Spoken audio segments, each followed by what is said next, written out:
Oh, close-up view ng molding. Oh, yung moldura. So, ito na yon. Ito yung pinakasinturo ng bahay. So, ganito ang design niya. Ayan. Yan yung sa ilalim. Pareho lang nung sa ibabaw ng mga bintana. Tapos sa ibabaw. Yung design ng bintana ko, ganyan din. Yung ilalim, ganyan ang design. Yung sa ibabaw, ganito din ito. Tapos ayan, may design tayo na yung parang nakabukas na bintana. Masyadong kita eh. Napapanik ako makita natin.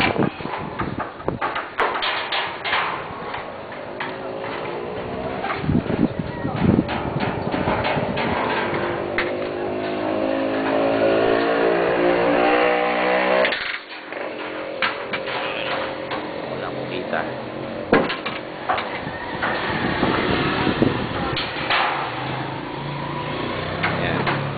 Detail niya, ganyan yung kanto niya.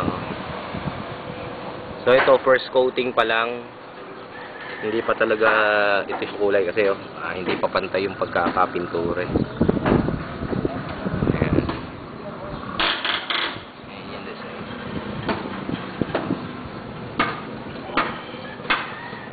Diyan.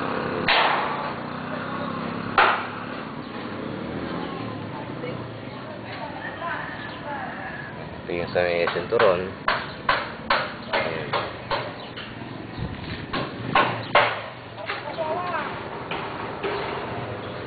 Dito yan sa may porch.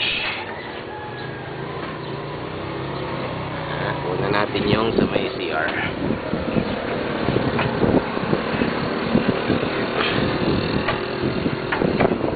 Ito.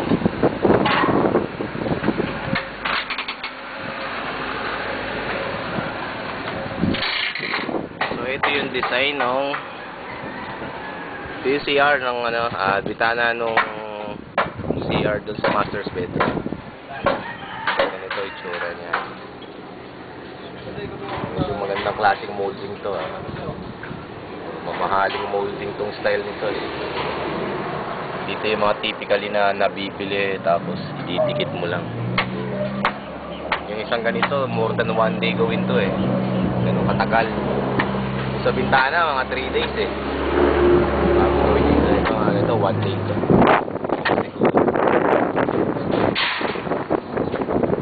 So, ito siya pag wala pa pintura. Pintura to sa may terrace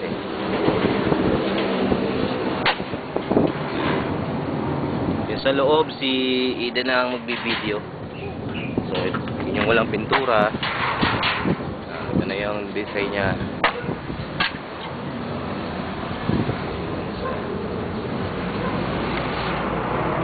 CR, mga nyo nasa terrace ako.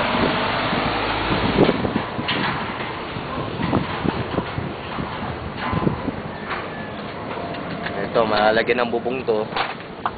Tapos may medyo agua siya rito. Mga 1 meter tong medyo agua niya.